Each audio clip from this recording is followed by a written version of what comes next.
So a little bit about me. So I've been a practitioner of supply chain for the last 20 years of my about 25-ish years of work experience. At one point, I had about $1 billion of spend under management across talent and technology. I've led and been part of global procurement, SRM, TPRM, and accounts payable teams across organizations like EY, Diageo, JP Morgan. So it's really been across various categories, and also various industries. If I really sit down and what I did was one weekend, sat down and tried to tabulate how much organization money I've saved and value created, it comes to about 200 million in a lifetime. Now, it could be a lot or it could be less, depending on the person, but this is kind of my score. And currently, I'm working as an independent consultant, working with organizations to help them in this journey of dialing up their SRM functions or looking at overall process reimagining for their procurement organization. So that's kind of a little bit about me. As I had mentioned earlier, I'm really focused on seeing how organizations currently have their SRM structured. And in many organizations really don't have a formal function called SRM. It's generally kind of a part of your procurement responsibility. So it's not really something which people look at as a dedicated function. But I would really and strongly recommend that organizations in excess of having revenue of 10 billion do have a dedicated SRM function, because there is a lot of value that comes out of it. And that value is what I've seen and grown. And I've really, my senior leadership and the business in general have appreciated. So typically when I look at an organization which has an SRM function with them, they are very tactical in nature, primarily responsible for monitoring of SLAs and reporting of SLAs, etc. But really, when you dial up the whole SRM game, you have to really look at analysis. So a lot of the AI tools and automation tools which are coming in are a play of SRM. They should be the ones looking at data regularly and looking at outputs of those AI tools and analytical tools, and giving a feedback loop both back to procurement and to the business, saying how the supplier is performing, or how is the invoicing happening and what they're seeing as challenges there, and overall how value can be created and how services can be improved. So this is an area which I strongly believe is an SRM play. Right now, I don't see any formal targets or value creation targets for SRM. Now, I feel that that's kind of wrong, because just like procurement is, kind of holding the baton when it comes to value creation and savings, SRM can play a role there. Generally, in my experience, I've seen almost 10x experience, but then it vary from anything from 3x to 10x of the savings which you would bring back to the organization based on the cost of the team. So if you're spending $1 million, a minimum, I would say that you would have $10 million savings coming out of this team by way of various value creation and saving levers. There are typically no SLAs for KPIs or SLA KPIs for SRM, and efficiency tends to be a bit wishy-washy. I feel this can be dialed up quite a bit to measure productivity and efficiency. And this not only applies to SRM, generally everywhere, even procurement, even AP, etc., require SLAs for managing their day-to-day, so we know who's amongst the team is doing better or worse. And same thing goes for the suppliers, where the terms of suppliers typically tend to be inconsistent. And what I've seen is when you bring in an SRM function, the least you do is look at minimum standards. So to give an example, when I joined EY, there were a whole host of suppliers providing managed services or doing various activities, and they all had different SLAs, they had different terms, they had different KPIs, etc., which were mentioned.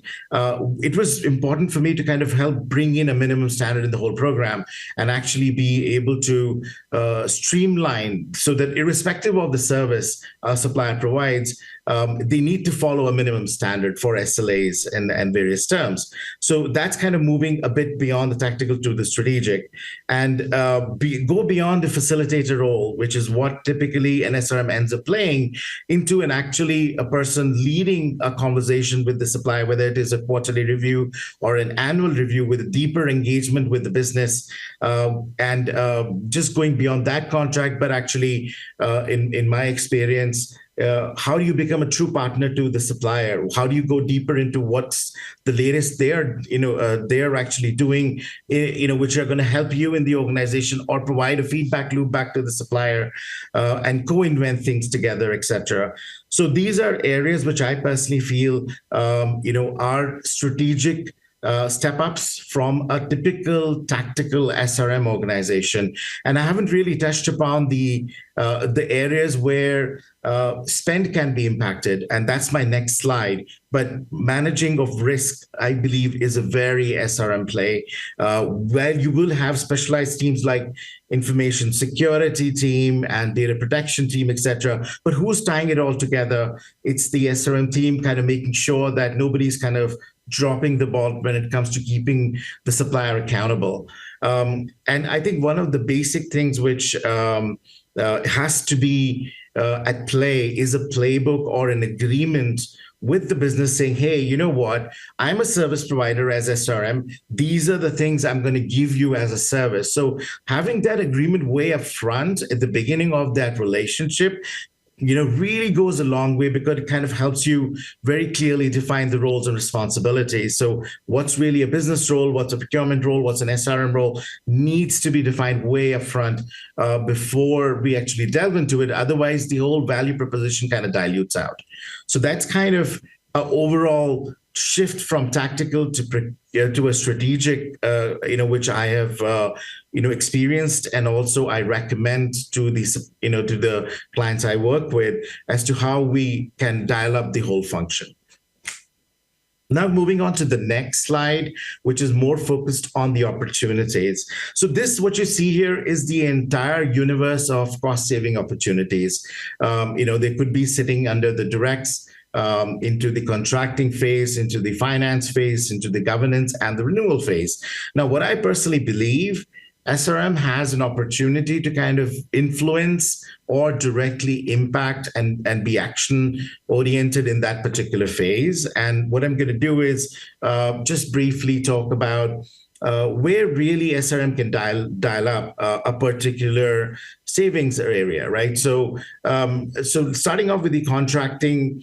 While yes, the procurement team is responsible for payment terms, etc., but then the extension component of it, which is really uniformly looking at the various payment terms which tend to be existing, whether it is 30, 60, 90, 120, looking at the sector or category, there can be an agreement with the procurement and the suppliers that yes, we need to dial up that from say a 30 to a 90 or a 60 to a 120, and keep it uniform across those set of suppliers. And I've seen really that play out very well with various organizations I've worked with, because it otherwise used to be all over the map, right? So and somebody's getting paid immediately to somebody waiting out to 120 days, and that makes it very very unequal.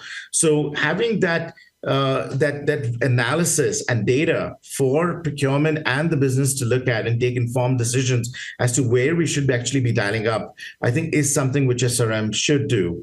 While volume discounts, rebates, and credits, etc., are a play of the procurement organization where they're actually negotiating all of this, but then the post-contracting management of that, making sure they get realized, is something which sometimes I see the ball dropping. And this is something SRM has a very strong play at, because if you hit a particular volume and you don't get the discounts, then that whole negotiation has gone to waste. So, the ability for the SRM team to really play a role there is huge. And same thing goes for, say, recommending things like standard payments, rate benchmarking, bringing in some free things, right? Some freebies coming in from the supplier can be negotiated on the fly. It doesn't really need to be some things which you do at the contracting phase, because what happens, and I've seen that many times, businesses coming to you at the end of the fiscal year or very close to the end of the fiscal year saying that, you know what, we don't have the budget for something, but can you squeeze in some resources for us to deliver a particular piece of work? So depending on the relationship you have with that supplier, you actually can help the business by getting some favors out by some gratis hours or some investments being made for a POC or what have you, right? So that's kind of looking at it from a contracting phase. I've also worked with finance quite a bit on reverse factoring and PO financing, and these both are very important in certain cases to the supplier, because they sometimes need that extra money in advance for them to kind of keep their operations running. And while you may have a term which is kind of longer, but you can help them with taking care of early pay discounting, et cetera. So the organization benefits out of that one. But the real area which I feel SRM has a play is in the governance phase. Excuse me, one second. And it's primarily tracking various things, right? So penalties for missing SLA or certain terms is definitely something which SRM is responsible for. Reviewing invoices, whether it as a dipstick or 100% using AI, looking at invoice mismatches or incorrect rate cards being put into place, etc. Because of the downstream from procurement contracts all the way to AP, there could be things which could be lost in translation. And I've seen that invoices tend to be completely different from what's agreed in the contract at times. And it's just the nature of the beast. And SRM has a good play there to be able to kind of keep the suppliers honest. Keeping a decision tree or a contract a catalog and updating that particular catalog, I think, is very important. And this is something SRM can play a big role, which is basically channelizing our suppliers to a few preferred suppliers so that the business don't go around, negotiating new contract with all kinds of players, and sometimes even bypassing procurement. So having a decision tree as an intake into the procurement process is something which SRM can play a role, and they can do a lot of analysis saying that, even though we have a preferred supply program in place, but it's only being used 20% of the time, and 80% of the time, folks are just going and doing their own thing, and that kind of helps behavioral characteristics can be improved upon, and I think that data which SRM generates is very useful. Same thing for zero-based budgeting. A lot of organizations talk about zero-based budgeting, don't really do much because it's a difficult thing to do. It's primarily looking at every service at the start of the fiscal or before the start of the fiscal and saying, do we really need this? Or is this really adding value to the whole program? And what are we really truly paying for? SRM can do a lot of the heavy lifting, and I've personally, in my previous organizations, really done that in being able to kind of uplift and showcasing, if you rip open what a supplier is really delivering based on the amount spent, are we truly getting what is written in the business case? Is it truly delivering what, savings or value the supplier is committed to? So that's something which certainly we can, as SRM, really kind of forefront for the business stakeholder.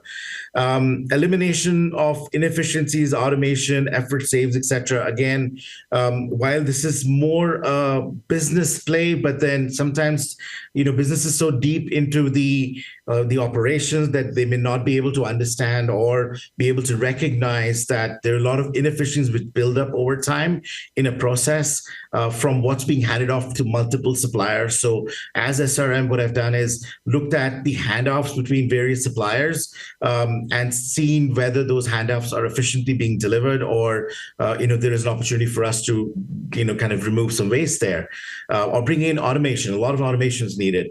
Early pay discounting, again, as I said, while negotiated way up front, sometimes is not really done properly on the ground, and we don't take advantage of that one. So SRM can certainly do that.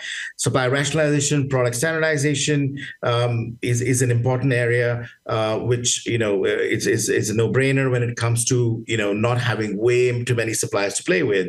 And I feel that the last phase, which is the kind of renewals phase here on the life cycle point of view, bringing all of that information together and being able to take it back to procurement business before we go and renew the contract will help us really recalibrate whether are we really getting the bang for the buck, and also are we really utilizing those widgets and services, and can we dial them down if need be, or do some elimination of capacity.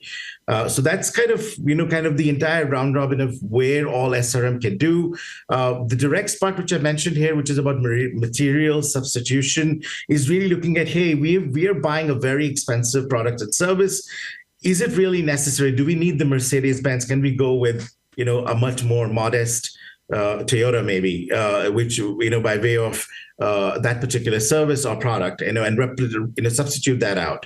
So that's kind of what I thought was bringing everybody into a zone of understanding the opportunities of cost savings that SRM can play. And then my final slide really talks about, this is an extremely important part, which is the finance agreement, because we do a lot of work, and procurement does a lot of work, right? When it comes to cost savings, cost avoidance, foregone. But then are those definitions very clearly understood? Is the procurement and the finance organizations talking to each other and they have the same definitions? So if you have cost savings, does it mean the same thing? Reduction in operational cost, recovery of spend, volume rebate application, demand reduction termination, etc. Is that something which is being done? And is that well understood between the two organizations? When it comes to avoidance, are we really looking at, what is it that we have negotiated, whether pre-contract, post-contract, which will help in lowering of the rates or reducing the budgets or some free services and prevention of maverick spend. And then the last one is foregone. And I think this is really important, because what happens, and I've seen that play many, many times. So you've done a lot of work negotiating a contract, but in reality, when it comes to curbing the payments, like application of penalties or going into a higher discounting structure, sometimes the businesses and leadership come back and says, you know what, we don't want to apply that. And we just, from a relationship perspective, it could be that the supplier is a client, the supplier is a go-to-market partner, etc. So in that situation, it's okay for the business to kind of overrule the clawback, but it's important to track it so that it's something which an SRM team can actually manage and say that, you know what, we did a foregone of this value. And I've seen that running into multi-million dollars, right? Which is normal in a business, in case, for a consulting company, that's very normal because they want to be able to build those relationships. So fundamentally, I think this is, what I wanted to present. SRM has a lot of play, and it can really do a lot. And I'm more than happy to help any organization if, in case they're keen on exploring this further. I have my LinkedIn details here. Very happy for anybody to kind of ping me and start a conversation. So that's what I had to present this morning. Thank you, and back to you. Samit, thank you very much indeed. Thank you so much for sharing your experience there. Some of the slides there really show the huge scope of the opportunities. A couple of questions from me, if I may. If there is a procurement leader out there who is looking at their sort of SRM approach, and they've got some of it in place, how would you advise them about how they can analyse the performance of that team? You showed the sheer number of opportunities there are. Advice on how you go about analysing it to make sure you're realising as many of those opportunities as possible. I typically work on a prioritization model. So while you may have a lot of things you can dip your fingers into, I think it's really important to understand in conversation with your procurement leader as to what are the areas which SRM should pursue. So if I just quickly go back to this slide here, in certain cases, if everything is very distributed and not really standardized, then the first priority, really baby stepping from my perspective, is to really bring in standardization and bringing the supplier spend under management. So to me, that is really important. You can do all of this once you start to get the supplier spend under management and also start getting all the data fed in. And once you'll be able to do that, then you realize all the governance phase levers that you have in front of you, because then you can say, you know what, I want to focus more on drilling home the PSLs. I want to focus more on elimination of waste or inefficiencies in the whole supply chain. And that's where I think a conversation with the procurement leader is going to be, as an SRM leader, you would have those conversations and prioritize and stagger your plan of action for the next short-term, middle-term, and long-term basis. And my final question would be more linked to technology here. There are so many solutions out there to help with various aspects that you've been discussing. Advice there, because it's almost bewildering when you look out there into the marketplace, the number of different solutions, particularly when you're throwing Gen AI into the mix as well. Everything's claiming to be the silver bullet to solve all of these kind of problems. What would your advice be on trying to make sure you've got your tech stack in the right place, you're exploring the right more emerging technologies? What are your thoughts there? I personally believe that technology is a solid enabler, and especially AI now, because I personally use it. It's an amazing enabler to get your job done faster. Ultimately, the role of SRM is to be hawk-eyed when it comes to data and how suppliers are performing, and then providing that feedback to business and the procurement leader, saying this is how the SRM is doing. So there could be a whole lot of technologies out there, and every day you hear of something new coming in. Ultimately, it's the decision of which component are you solving and which technology is really razor focused on that. So rather than, I've seen those mistakes being made earlier. You buy the technology and retrofit the value proposition. I think that is not the way you would really get the best out of that technology. It's more of first identifying what is it that you need, and then seeing and scouring the market to see which technology fits that need. And only then you go ahead with it.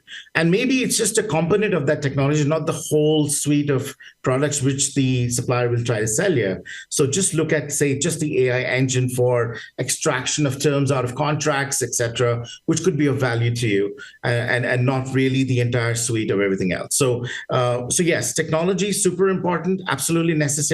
But first, define your business case before you go about getting technology onboarded. That is extremely sage advice. Samit, thank you so much for joining us today. You've been incredibly generous with your time and your expertise. Thank you so much for joining us here at Procurement and Supply Chain Live Singapore. Absolute pleasure. Thank you for having me again. You're very, very welcome indeed. Great to see you.